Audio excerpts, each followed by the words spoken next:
सभी का स्वागत। आज हम अज्ञेय की एक प्रसिद्ध कविता नदी के द्वीप के बारे में अध्ययन करेंगे। इस कविता का जो शीर्षक है उसमें दो शब्द महत्वपूर्ण है, एक नदी और दूसरा द्वीप। सामान्यतः हम देखते हैं कि किसी नदी के अंदर एक छोटा टापू होता है, नदी बहती रहती है और टापू वहीं खड़ा रहता है। कवि अज्ञेय ने उसी को आधार बनाया और उसी के आधार पर अपने एक दर्शन को आपके सामने रखा, और वो दर्शन उस दृष्टि से भी महत्वपूर्ण है कि किस तरह से एक व्यक्ति अपने समाज में अपनी उपयोगिता सिद्ध कर सकता है, उसको रेखांकित करता है। यहां पर नदी उस समाज का प्रतीक है, परंपराओं का प्रतीक है, और द्वीप एक व्यक्ति का प्रतीक है। मनुष्य जन्म लेता है, अपने परिवार में आता है और वह समाज का हिस्सा बनता है। जो कुछ भी सीखता है वह कहां से सीखता है? इसी समाज से सीखता है, और उस समाज के द्वारा वह अपने आप को निर्माण करता है, और निर्माण होने के बाद वह समाज को कुछ देता है। अब यहां पर दो स्थितियां खड़ी होती है। क्या मनुष्य का अस्तित्व कुछ नहीं है, या समाज ही सब कुछ है? या ऐसा तो कहीं ऐसा नहीं है कि समाज के लिए ही व्यक्ति को सब कुछ करना चाहिए, व्यक्ति अपने लिए कुछ नहीं करे? यहां पर दोनों ही द्वंद्व आप इस कविता में देखेंगे। प्रयोगवाद के जनक के रूप में कवि अज्ञेय विख्यात रहे। अस्तित्ववादी जो दर्शन है पाश्चात्य का, उससे बहुत प्रभावित रहे, और उसमें उन्होंने यह सिद्धांत स्थापित किया अस्तित्ववादी दर्शन में कि मनुष्य का भी अपना अस्तित्व है और उसका योगदान समाज के लिए है, लेकिन वह अपना अस्तित्व विलीन कदापि न करे। यह इसमें आएगा, लेकिन समाज की उपेक्षा भी नहीं कर सकता, क्योंकि उसी समाज में उसे रहना है। यहां देखें इस पंक्ति को, कवि कहता है कि हम नदी के द्वीप है, हम नहीं कहते कि हमको छोड़कर स्रोतस्विनी बह जाए। हम नदी के द्वीप हैं, हम नहीं कहते कि हमको छोड़कर स्रोतस्विनी बह जाए। वह हमें आकार देती है, हमारे कोण गलियां अंतरिक्ष उभार सेकत कुल सब गोलाइयां उसी की घड़ी है। माँ है वह, इसी से हम बने हैं। नदी के अंदर जो द्वीप है वो अपनी बात कह रहा है। उस नदी के स्वरूप को देखो, और द्वीप क्या चाहता है? वह कह रहा है कि हम नहीं चाहते कि ये स्रोतस्विनी यानी ये नदी हमको छोड़ करके बह के चली जाए। आप कल्पना कीजिए, किसी नदी के बीच में एक टापू है और नदी सूख गई, नदी चली गई, वहां पर नदी रही नहीं, तो बताइए उस टापू का कोई अस्तित्व रहा क्या? इसीलिए द्वीप कहता है कि वह हमें आकार देती है। वह द्वीप किस कारण से है? क्योंकि उसके आसपास क्या है? नदी। यदि वह नदी नहीं है तो द्वीप का है, तो चट्टान पड़ा है, पत्थर है, उसका क्या वजूद होगा? वह हमें आकार देती है, हमारे कोण। यदि उस द्वीप के अंदर कोई तिरछा सा कोण बन रहा है, उसकी कोई डिजाइन बन रही है, उसकी गोलाई बन रही है, किसने दी ये गोलाई? उसी पानी की टकराहट में, उसी नदी के पानी आया होगा, उसने गोलाई दी होगी, फिर टकराया होगा, कुछ टुकड़ा टूटा होगा, कुछ उसका चिकनापन हुआ होगा, और वह कोण बना होगा। उसके अंदर जो गलियां बनी हैं छोटी छोटी, उस द्वीप के अंदर पानी जा रहा है, वो गलियां किसकी बनाई हुई है? उसी नदी की बनाई हुई है। अंतरिक्ष छोटे छोटे उभार हैं, सेकत पुल पास का जो रेतीला तट है वो किसका बना हुआ है? किसने बनाया? उसी नदी ने बनाया। सब गोलाइयां उसी की गढ़ी है। जितने गोलाई बना रहा उस द्वीप का, वो किसने गढ़ा? उसी नदी ने गढ़ा। किस स्वरूप में मान रहा है कवि इसे? तो माँ है वह। माँ एक बच्चे को क्या करती है? उसकी परवरिश करते हुए उसको सब कुछ सिखाती है। बोलना सिखाती है, चलना सिखाती है, खाना सिखाती है, पीना सिखाती है, दूसरे के साथ व्यवहार करना सिखाती है। जो कुछ भी उसका निर्माण होता है, उसके माँ की, उसके परिवार की, उसके संस्कार की छवि उसमें दिखती है। एक बच्चा जब बड़ा होता है तो उसका अंदर उसके माँ का, उसके पिता का, उसके परिवार का संस्कार उसके अंदर मौजूद होता है। और जिसे उसे यह नहीं मिला, उसके माता पिता, उसके परिवार का संस्कार नहीं मिला, तो उसकी दृष्टि में आप देख सकते हो कि वह कैसा होगा। उसका व्यवहार बता देगा कि इसे संस्कार नहीं मिला। इसीलिए कह रहा है हम नदी के द्वीप हैं, हम नहीं कहते कि हमको छोड़कर स्रोतस्विनी बह जाए। ठीक वैसी ही स्थिति इस मनुष्य की है। वह समाज और परंपरा से कट नहीं सकता। यदि ये परंपराएं नहीं रही, ये समाज ही नहीं रहा, तो आपका क्या अस्तित्व है? आप जिस समाज में रहते हो, ये जैसे आप महाविद्यालय का एक समाज है तो आपका अस्तित्व है कि आप प्रथम वर्ष के विद्यार्थी हो। यदि ये समाज हो ही नहीं, ये कॉलेज हो ही नहीं और आप यहाँ पर हो ही नहीं, तो आपको क्या वजूद है? बताइए, सड़क पर चलते हुए एक इंसान और आप में कुछ फर्क है कि नहीं?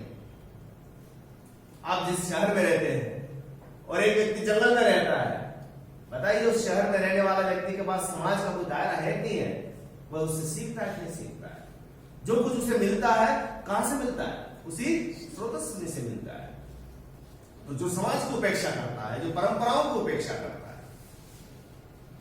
ऐसी स्थिति में वह व्यक्ति अपना बहुत कुछ नाश कर लेता है, बहुत कुछ विनष्ट कर लेता है, क्योंकि उसका फिर निर्माण नहीं होगा। आपको जन्म लेते ही आपको जंगल में छोड़ दिया जाता, तो क्या आप जो भाषा बोल रहे हो बोल पाते हैं? जो कपड़े पहन रहे हो वैसे पहन पाते हैं? जो हेयर स्टाइल आपने बना रखी है अच्छी खासी, वो बनी होती नहीं होती? जो ड्रेस कोड आप चयन कर रहे हो ये बना होता? कहां से देखा आपने? इसी समाज से देखा, दूसरे को देखा, उससे सीखा और आपने अपना निर्माण किया। तो द्वीप वही व्यक्ति है जो स्रोतस्विनी यानी उस समाज को इंगित करता हुआ उसे कह रहा है कि मां है। ये परंपराएं, ये संस्कृति, ये समाज हमारा आधार है। जो कुछ भी हम बने हैं किससे बने हैं? इसी से बने हैं। वह हमें आकार देती है। हमारा जो कुछ भी निर्माण हुआ, हम जिस स्वरूप में आज हैं, ये किसने दिया हुआ है? इसी ने दिया हुआ है। हमारा कौन, हम कैसे हैं? आज मैं बहुत अच्छा बोल रहा हूं, मैं अच्छा पढ़ा रहा हूं, आप अच्छे गायक हैं, आप अच्छे चित्रकार हैं, ये किसने माना? किसने दिया? मेरे को मेरे गुरु ने दिया होगा, आपने किसी कलाकार से सीखा होगा, किसी ने और से सीखा होगा। ये सब समाज का है। मेरा समाज आप है, आपका समाज मैं हूं, समाज का हिस्सा। जैसे ही परिवार के अंदर आप जाते हो तो समाज का टुकड़ा है। एक से व्यक्ति 2 हुआ, 2 से 4 हुआ, ये समाज का हिस्सा है। बड़ी बहन से छोटा भाई सीख रहा है, ये एक समाज का हिस्सा है। कोई जन्मजात बहुत बड़ा चित्रकार पैदा हो गया, कोई जन्म से भी बड़ा कवि पैदा हो गया, बहुत मुश्किल, बहुत मुश्किल। वो कहां से सीखा? कहां से सीखा? कहां से सीखा? इसी समाज से सीखा। ऐसी स्थिति में यहां पर कवि कह रहा है कि जो कुछ आकार मिला, कोण मिला, गलियां मिली, अंतरिक मिले, उपहार मिले, सेकत कुल मिले, सब गोलाइयां किसने दी? किसने दी? इसी स्रोतस्विनी ने दी, इसी परंपरा ने दी, समाज ने दी। और उसको स्वरूप क्या दिया? मां का स्वरूप दिया। इसी से हम बने हैं। यानी जिस तरह से एक मां इस बच्चे का निर्माण करती है, संपूर्ण निर्माण करती है, ठीक उसी प्रकार से समाज भी व्यक्ति का निर्माण करता है। आगे देखें, किंतु हम हैं द्वीप, हम धारा नहीं है, स्थिर समर्पण है हमारा, हम सदा से द्वीप हैं स्रोतस्विनी के, किंतु हम बहते नहीं है, क्योंकि बहना रेत होना है। हम बहेंगे तो रहेंगे ही नहीं, पैर उखड़ेंगे, प्लवन होगा, डहेंगे, सहेंगे, बह जाएंगे। बड़ी बात करता है कवि यहाँ। एक द्वीप का उसका अस्तित्व और उसका स्वरूप बताता है। यदि द्वीप प्रयास करे कि मैं इस समाज को तिरस्कार करता हूं, मैं समाज को नहीं मानता, मेरा खुद का अस्तित्व है, तो क्या होगा? लेकिन वो जानता है कि क्या होगा, मेरा स्वयं का जो अस्तित्व आज है वो नहीं रहेगा। तो वो अपने आप को यथार्थ को स्वीकार कर रहा है। वो कह रहा है द्वीप, किंतु हम हैं द्वीप, हम धारा नहीं है। द्वीप क्या रहता है? स्थिर रहता है, जो जहां है वहीं रहता है, लेकिन धाराएं आगे बढ़ती है। नदी की धाराएं आगे चलती रहती है। नदी की धाराएं रुकी क्या? नदी की धाराएं रुकेगी तो पानी क्या हो जाएगा? गंदा हो जाएगा। लेकिन द्वीप तो वहीं रहेगा। आप आ रहे हो, जा रहे हो, खत्म हो रहे हो, वहीं के वहीं हो, लेकिन समाज परंपराएं वर्षों से चल रही है। आप कल्पना कीजिए भारत में कभी वैदिक सभ्यता रही होगी, पौराणिक सभ्यता रही होगी, रामायण काल रहा होगा, महाभारत काल रहा होगा, पुराणों का काल रहा होगा, स्मृतियों का काल रहा होगा, उसके बाद चलता चलता मुगल काल से बढ़ते बढ़ते अंग्रेजों का काल भी रहा होगा। आज जिस समाज में, समाज के अंदर व्यवस्थाएं बदलती रही, परंपराएं बदलती रही, लोगों का जीवन तरीका बदलता रहा, लेकिन मनुष्य तो वही का वही रहा। किंतु हम है द्वीप, हम धारा नहीं है। कभी यहां कहता है हम अकेले एक द्वीप तो है, उस धारा की तरफ हम बह नहीं सकते। यदि चट्टाने द्वीप बहने लग जाए तो क्या होगा? और द्वीप क्या करता है? स्थिर समर्पण है हमारा, वह सिर्फ समर्पित हो जाता है, तो समाज के प्रति समर्पित हो जाता है। जिस काल में उसने जन्म लिया उस समाज के सामने वह नतमस्तक हो जाता है। और यहां पर एक और घोषणा करता है कवि कि हम सदा से द्वीप हैं स्रोतस्विनी के। और आज से नहीं, सनातन काल से ही हम उस स्रोतस्विनी के द्वीप बनकर बैठे हैं, समाज से परे। अरस्तु ने कहा था ना, जो मनुष्य एक सामाजिक प्राणी है, समाज से जो दूर रहता है वह या तो परमात्मा है या फिर,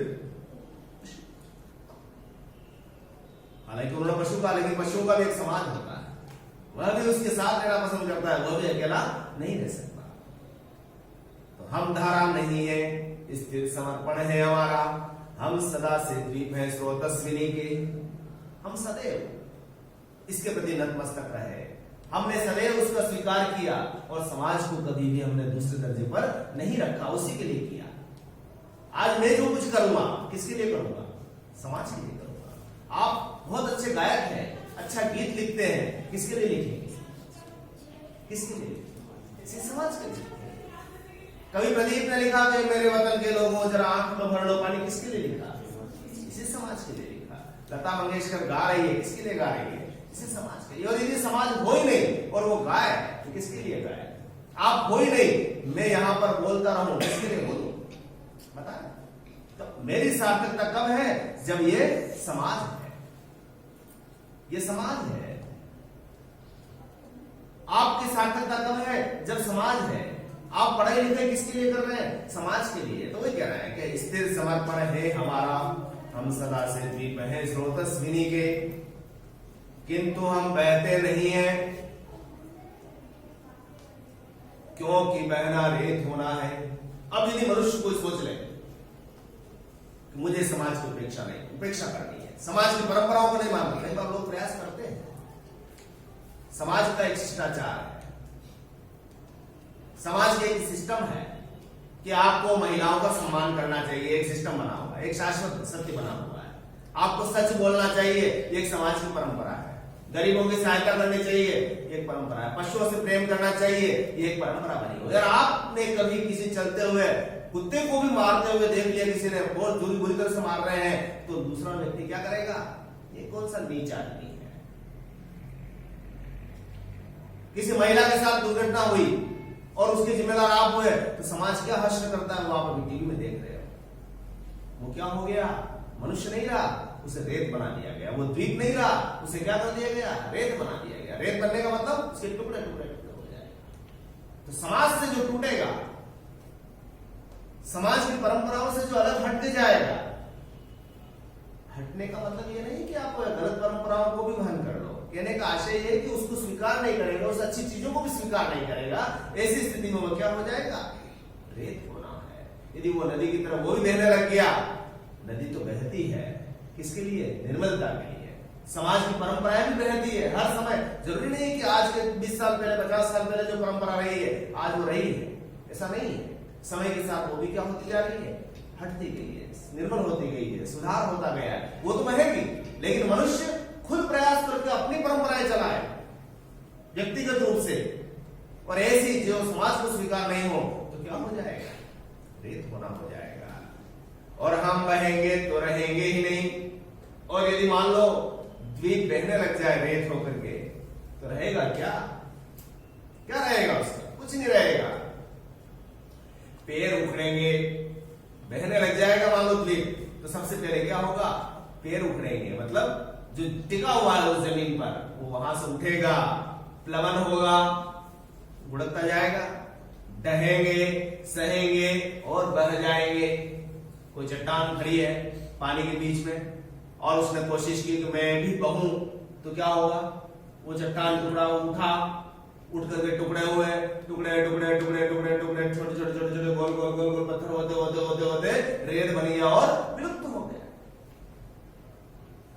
और जो टिका रहा वो क्या कहलाया, द्वीप कहलाया। कैसे टिका रहा, खुद भी टिका रहा और उस पानी से अपने कोण और अंतरिक्ष को उभारता रहा, अपनी गोलाइयां करता रहा, अपने आप को निर्माण कर देता रहा, और अंत में वह द्वीप कहलाया। और जिसने उसके साथ बह गया तो अंत में क्या हुआ, क्या हुआ, वह स्वयं ही विलुप्त हो गया। तो ऐसी स्थिति में कवि क्या कहता है, किंतु हम हैं द्वीप, हम धारा नहीं है, स्थिर समर्पण है हमारा, हम सदा से द्वीप हैं स्रोतस्विनी के, किंतु हम बहते नहीं हैं, क्योंकि बहना रेत होना है, हम बहेंगे तो रहेंगे ही नहीं, पैर उखड़ेंगे प्लवन होगा, डहेंगे सहेंगे बह जाएंगे।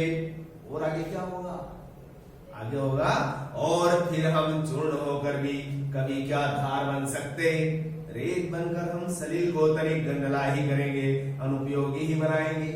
वो रेत बन भी गया मान लो, तो भी धारा तो नहीं बन सकता ना, समाज तो नहीं बन सकता ना। व्यक्ति ने खूब कोशिश कर ली कि मैं भी इस नदी जैसा बनूंगा। अब नदी एक छोटा सा समुदाय नहीं है, बहुत बड़ा, उसका विशाल आकार है, लेकिन मनुष्य की कोशिश करने बैठ जाए तो क्या हो जाएगा, अंत में वो रेत तो बन जाएगा, लेकिन वो नदी की धारा तो बन ही नहीं पाया। और उसने रेत बनकर के क्या, उस पानी को गंदा ही किया। क्या आशय, बहुत स्पष्ट है। यहां पर व्यक्ति ने यदि समाज की अच्छी परंपराओं के विरुद्ध जाकर के कोई कार्य किया तो अंत में वह स्वयं रेत बन गया और समाज को भी उसने क्या कर दिया, गंदा कर दिया। और जब कभी आपने देखा होगा आपके घरों में भी परंपराओं से हटकर आपने कोई कृत्य किया, परिवार ने जिसे स्वीकार नहीं किया, समाज ने जिसे स्वीकार नहीं किया, आप उस व्यक्ति का हर्ष देंगे। छोटी से छोटी परंपराओं का आधार बना के देख लीजिए आप घरों में। जैसे एक परंपरा है कि हमारे माता पिता का हम क्या करेंगे, आदर करेंगे, हम उनके सामने नहीं बोलेंगे। और किसी पुत्र ने किसी पिता का अपमान कर दिया, किसी माँ का अपमान कर दिया, और समाज में दूसरे व्यक्ति ने देख लिया, तो उस व्यक्ति के बारे में क्या होगा, एकदम तिरस्कृत हो जाएगा। कैसा व्यक्ति है, कैसा गंदा आदमी है। किसी ने अपनी पत्नी पर अत्याचार कर लिया और उसके रिश्तेदारों को मालूम पड़ गया, तो क्या करेंगे, ये कौन आदमी है, इसका बहिष्कार कर दीजिए, इसके हम नहीं जाएंगे। हमारे यहाँ छोटी छोटी छोटी छोटी चीजें हैं, हम तुम्हारे शादी विवाह में नहीं आएंगे। क्यों नहीं आएंगे भाई, क्यों, क्योंकि उसने परंपरा से हटके कोई ऐसा काम किया है जिसके कारण वो समाज स्वीकार नहीं कर पा रहा है। और अंत में ऐसे आदमी धीरे धीरे खुद परिवार से, समाज से और एक बहुत बड़े हिस्से से उपेक्षित हो जाते हैं, और अंत में वह धरती पर आया या नहीं आया कोई मतलब नहीं।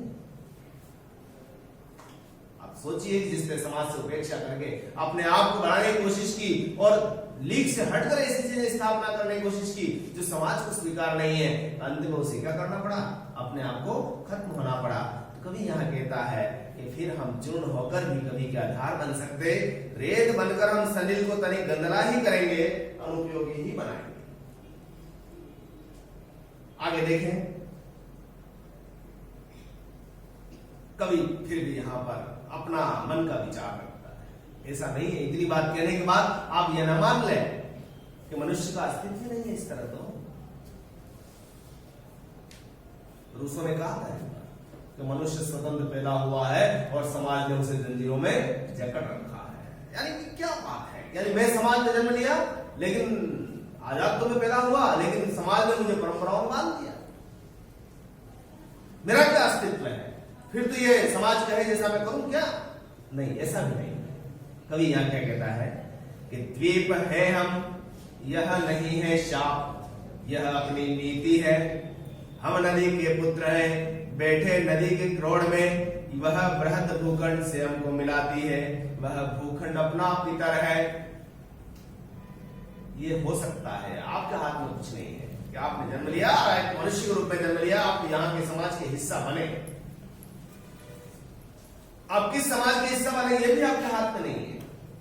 आप किस घर के हिस्सा बने ये भी आपके हाथ में नहीं है, किस देश के किस जगह के हिस्सा बने ये भी आपके हाथ में नहीं है, लेकिन बने ये आपकी नीति है, ये आपका भाग्य है, जैसा विधाता ने तय किया और आप यहां पर आकर के मनुष्य बने, नदी के पुत्र बनकर बैठे और उसकी गोद में आकर बैठे। किसकी गोद में? यहां पर नदी कौन? समाज की गोद में आकर बैठे। लेकिन उस भूखंड और उस किनारे पर बीच में कौन है? मां। अब किनारा क्या है? मनुष्य की पूर्णता, आपकी सार्थकता कहां पर है? उस भीतर तक जाने की। तो बीच में कौन है? ये स्रोतस्विनी है। आप शिखर पर पहुंचना चाहते हैं कि मुझे दुनिया के सबसे बड़े चित्रकार के रूप में जाना जाए, मैं भारत का राष्ट्रपति के रूप में अपना पद चाहता हूं, उस पद पर मैं पहुंच रहा हूं। बीच में कौन? बीच में कौन होगा? समाज। मैंने बहुत बड़ी उपलब्धि हासिल कर ली, बीच में कौन देखने वाला? समाज। यदि समाज है तो आप उस भूखंड तक पहुंच पाओगे। और बीच में नदी ही नहीं है, समाज ही नहीं है, और उस किनारे पर और उस द्वीप पर पड़े हुए हो, आपकी क्या वजूद है, क्या सार्थकता है? तो इस मां का होना बहुत जरूरी है, जो आपको कहां मिलाती है? पिता से मिलाती है। जैसे माता और पिता मिलकर के एक बच्चे का संपूर्ण देते हैं, उसे संपूर्ण रूप में उसका विकास करते हैं, उसका पालन पोषण करते हैं, उसे एक बड़ा इंसान बनाते हैं। पिता से मिलाने का काम कौन करती है? मां करती है। ऐसी स्थिति में ही वह मनुष्य पूर्ण बनता है।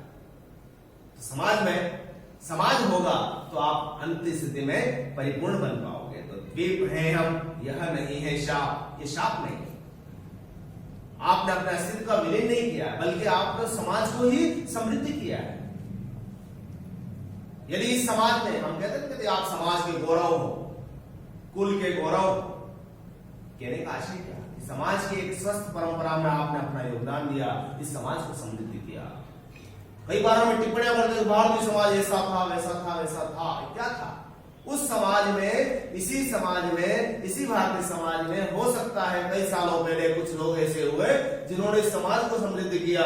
पूरी दुनिया में जिसका नाम हुआ, मान लीजिए हमने चर्चा कर दी कि विवेकानंद इस धरती पर हुए, हम बड़े गर्व से कहते हैं। गौतम बुद्ध इस धरती पर हुए, महावीर इस धरती पर हुए, राम इस धरती पर हुए, कृष्ण, इतने देवी देवता यहाँ पर हुए। उन्होंने किया क्या? यदि राम वन में जा रहे हैं, मर्यादा की स्थापना कर रहे हैं, पिता की आज्ञा का पालन कर रहे हैं, सौतेली मां की आज्ञा का पालन कर रहे हैं ना। और भरत अपने भाई के लिए 14 वर्ष तक अपनी जूतियों को सिंहासन पर रख रहा है। किसके लिए कर रहा है? समाज के लिए कर रहा है। समाज में मर्यादा की स्थापना के लिए कर रहा है। रामचरितमानस शब्द सुना आपने? राम के चरित्र का मानसरोवर है। राम के चरित्र का मानसरोवर है, जहां पर एक आदर्श भाई क्या होता है, आदर्श पुत्र क्या होता है, आदर्श पिता क्या होता है, वहां के चरित्रों में देखोगे आप। एक पत्नी अपने पति के साथ जंगल में 14 साल जाने को तैयार है, और दूसरी पत्नी 14 वर्ष तक अपने पति को अपने बड़े भाई की सेवा के लिए भेज देती है उर्मिला, और ये नहीं पूछती कि आप कैसे हैं। ये भी परिवार है, ये भी समाज है, और वो भी प्रजा है जो 14 वर्ष तक अपने राजा का इंतजार करती है। ये भी समाज है, वो समाज को समृद्ध कर रहे हैं। विवेकानंद शिकागो में जाकर भाषण दे रहे हैं और हमारे धरती की बात कर रहे हैं कि हमारे पास ऐसा है, वैसा है, वैसा है। तो किसको समृद्ध कर रहे हैं? समाज को कर रहे हैं। ये शाप नहीं है। मनुष्य होना आपकी नीति है, शाप नहीं है। इसीलिए कवि कहता है कि नदी तुम बहती चलो, भूखंड से जो दाय हमको मिला है मिलता रहा है, मांझती संस्कार देती चलो। यदि ऐसा कभी हो कि तुम्हारे आवाज से या दूसरों के किसी स्वेराचार से, अतिचार से तुम बढ़ो, प्लावन तुम्हारा घर घराता उठे, यह स्रोतस्विनी ही कर्मनाशक, कीर्तिनाशक और काल प्रवाही बन जाए। नदी तुम बहती चलो, भूखंड से जो दाय हमको मिला है मिलता रहा है, मांझती संस्कार देती चलो। यहां पूरा उसका अस्तित्ववादी दर्शन प्रकट हो जाता है, आगे की पूरी दृष्टि यहां है। नदी तुम बहती चलो, समाज तुम चलते रहो, चलते रहो, चलते रहो, अपनी परंपराओं के आधार पर चलते रहो, उसमें कुछ नया जोड़ते रहो, हमें सिखाते चलो, कोई बात नहीं। इस भूखंड ने जो हमको दिया है, इसी भूखंड है ना, इसी भूखंड पर तो बना है वो पिता है, यानी आपका अस्तित्व है, मिलता रहा है वो मिलेगा। यानी आप इस समाज में जन्म लिया है तो इस समाज में जो चीज मिलनी है आपको मिल रही है, लेकिन आपका काम क्या है समाज का? मां दे और संस्कार दे दी चलो। मां क्या करेगी? बच्चा गलती भी कर रहा तो उसको क्या करेगी? ऐसा नहीं करना बेटा, ऐसा नहीं करना, वो सिखाएगी उसे। कई बार क्या होता है, समाज भी किसी विपरीत काल परिस्थिति का शिकार हो जाए, और जरूरी नहीं कि उसके साथ भी हमेशा अनुकूल स्थितियां हो, तो उस समय ये मनुष्य अपनी सार्थकता सिद्ध करे। क्या कह रहा है वो? कि यदि ऐसा कभी हो कि तुम्हारे आवाज से कभी कभी समाज का होता है अट्टहास करने लगता है कि मेरा जैसा कोई समृद्ध समाज नहीं है, हमारे इस समाज में जो भी ऐसा करेगा उसे इस तरह का दंड का भाई। जरूरी नहीं वो सही हो, कई बार समाज अपनी ऐसी मान्यताएं गढ़ लेता है जो शायद मनुष्यता के भी, मानवता के हित में भी हो या न हो। कई बार कोई जरूरी नहीं कि समाज का हर फैसला उस परिस्थिति में ठीक रहा हो, लेकिन आज ठीक रहा है या नहीं है इस बात की कोई गारंटी नहीं। तो ऐसी स्थिति में कवि कहता है कि तुम्हारे आलात से या दूसरों के किसी स्वेराचार से, कोई दूसरा जबरदस्ती से तुम्हारे से करवाए इस समाज से, जैसे अंग्रेज आए, शक आए, हुणा है, कुशाण आए, आपको पता है कई सारे आए, और वो उन्होंने अपना समाज गढ़ा। किसी समाज ने गढ़ा कि सती प्रथा होनी चाहिए, किसी समाज ने गढ़ा कि आपको उमट प्रथा होनी चाहिए, किसी समाज ने और नियम बना दिए, किन परिस्थितियों में बनाए हम नहीं जानते, लेकिन हर समय देश काल परिस्थिति में वह लागू रहे इसी भी कोई जरूरी नहीं है। तो उन्हीं चीजों की बात कर रहे हैं वो कि दूसरों के किसी स्वेराचार से, अतिचार से यदि ऐसा होने लग जाए, तुम बढ़ो, मतलब अपने मन से नहीं बढ़ रही है नदी, क्या कर रही है? कोई अचानक प्रवाह आया, बाढ़ आ गई, किसी ने जबरदस्ती बांध का गेट खोल दिया और नदी है तुम क्या होने लग जाएगी? तेज गति से बहने लग जाएगी, उसका वश नहीं है। उत्तराखंड में आपने देखा बादल फटा और नदी उसके हाथ में नहीं है, वो बहने लगी। तो समाज में भी ऐसी कई बार दुर्घटनाएं आती, जहां समाज अपनी परंपराएं, अपनी मान्यताएं क्या होने लग जाती है? हिलने लग जाती है, और वहां लगता है कि ये नहीं हमारी परंपरा गलत तो नहीं है, कई बार मनुष्य सोचने लग जाता है। तो ऐसी स्थिति में तुम बढ़ो, तेज गति से बढ़ने लग जाओ, तुम्हारा प्लावन यानी बहना बाढ़ होना हो जाए, एक तो बहना है और एक बाढ़ बन के बहने लग जाए, और वो जो बहना भरभराने लग जाए, तो इस तरह की आवाजों से पानी बहने लग जाए, और यह स्रोतस्विनी जो हमको समाज जो मान्यता है, निर्माण करता है, वही क्या करने लग जाए? इस मनुष्यों को मारने लग जाए। ऐसा भी समाज हुआ है, हमारे इतिहास की घटनाओं का आप देखोगे। यह स्रोतस्विनी ही कर्मनाशा कीर्तिनाशा घोर काल प्रवाहिनी बन जाए, यानी यह समाज ही मनुष्यता का नाश करने लग जाए। ऐसा भी स्थिति आ सकती है कई बार कि भाई आप इस समाज में आप नहीं रह सकते हो, ये हमारा समाज है, तुम फला जाति के, फला धर्म के, फला इस तरह के, फला चमड़ी के, इस तरह से देखा है आपने, श्वेत और गोरे कालों का भेद देख रहा है, तुम हमारे नहीं हो सकते, ये हमारे समाज की आम बात है। ऐसी स्थिति में भी यदि तुम हमारा प्रवाह बन करके हमारा ही नाश करने लग जाओ, तब भी क्या? तो हमें स्वीकार है, वह भी मनुष्य क्या कर रहा है? उसको स्वीकार करने को तैयार है, उसे कोई दिक्कत नहीं है। उस समय वो क्या करेगा? वो बहुत बड़ी बात है। मनुष्य को टूटना नहीं चाहिए। समाज में ऐसी स्थितियां आएगी कि जब आपको लगेगा कि मेरा जीवन सार्थक है या नहीं है, तब भी आपको टिके रहना है। कैसे टिकना है? देखना बहुत अच्छी बात है, बहुत गंभीरता से इसको समझना आप कोशिश, क्योंकि अंततः क्या हो जाओगे आप? समाज आपको तोड़ रहा है, आपको टूट गया। आप कल्पना कीजिए किसी समाज के हिस्से हो, प्रथम वर्ष के विद्यार्थी, आपने मेरिट में पहला स्थान भी प्राप्त कर लिया, लेकिन समाज आपको जॉब नहीं दे पाया, एक छोटी सी घटना, और आप टूट रहे हो कि मेरे से 5 पोजीशन वाला विद्यार्थी आज एक प्रोफेसर बन गया, एक डॉक्टर बन गया, और मेरे को ये समाज नहीं दे पाया। और कारण कुछ भी ढूंढ लोगे, मेरे पास पैसे नहीं थे, मेरी जाति ये थी, मेरा गरीब था, फला फला, ऐसे कई 10 कारण लिया होगा। अंततः मैं नहीं बन पाया ना, तब भी आप टूटो मत। क्या होगा? वो यहां पर संदेश है। तो हमें स्वीकार है, वह भी अंततः क्या बन रहा है? द्वीप क्या बन रहा है? रेत ही तो बन रहा है ना, रेत बन गया। तो हमें स्वीकार है वह भी उसी में रेत होकर फिर छनेंगे हम, जमेंगे हम, कहीं फिर पैर टेकेंगे। इस समाज स्रोतस्विनी ने आपको क्या बना दिया? चट्टान को तोड़ करके उसको रेत बना दिया। रेत बन गए, छन गए, बिल्कुल बारीक रेत बन गई। बनास में देखते ना, बहुत बारीक रेत बनी, उसी पत्थर से बनी हो। अंततः क्या हुआ? फिर धीरे धीरे जमेंगे हम, फिर वापस जमेंगे। रेत क्या होगी? जमेगी, फिर कहीं पेड़ टेकेंगे, कहीं फिर खड़ा होगा एक नए व्यक्तित्व का आकार। और वो रेत धीरे धीरे धीरे धीरे जमती जमती जमती जमती वापस क्या बनेगी? एक टापू बन जाएगी, द्वीप बन जाएगी। टूट गया, कोई फर्क नहीं पड़ा। आदमी को तोड़ दिया गया, तब भी कोई फर्क नहीं पड़ा। लेकिन यह मनुष्य है, ये वापस क्या कर सकता है? अपना निर्माण कर सकता है। इसलिए जिंदगी कहते ना, इतने आसानी से मत खो इसे। आपने कुछ खोया है, जो भी पाया है यही पाया है, जो भी खोया है यही खोया है। छोटी छोटी तकलीफों से घबराओ मत। समाज को, ईश्वर को बार बार दोष मत दो। हे साम्राज्य हमारे नारे खरीदी दो, ऐसा मत कहो। क्यों? क्योंकि वह हो सकता है दूसरे अवसर के लिए आपको तैयार कर रहा हो।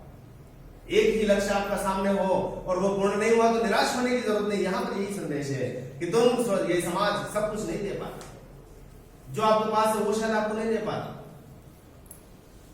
तो फिर चलेंगे हम, जमेंगे हम, कहीं फिर पैर टेकेंगे, कहीं फिर भी खड़ा होगा नए व्यक्तित्व का आकार। माता उसे फिर संस्कार तुम देना, और जैसे जैसे वह द्वीप वापस क्या होगा? बड़ा होगा और टापू बनेगा। टापू बन करके फिर वापस वही चीज, क्या वही स्रोतस्विनी बहेगी, वही उसकी कोण बनेगा, वही अंतरीप बनेगा, उसकी गोलाइयां बनेगी, फिर कोण बनेगा, और वह उस द्वीप का फिर नया आकार बनेगा। क्या निष्कर्ष निकला इस कविता से? इस कविता में क्या निकल के आ रहा है? इस कविता में यह निकल के आ रहा है कि मनुष्य तुम्हारा भी अस्तित्व है, तुम इस समाज के हिस्से हो, समाज तुम्हारा निर्माण करता है। लेकिन कई बार हो सकता है कि समाज तुम्हारे साथ न्याय न कर पाए, फिर भी तुम्हें निराश होने की जरूरत नहीं है। तुम्हारा खुद का भी अस्तित्व है। तुम अंततः क्या बन जाओगे? रेत तो बन जाओगे। रेत बन करके फिर जम सकते हो, जम करके फिर द्वीप बन सकते हो, और फिर इस समाज के साथ वापस शामिल हो सकते हो।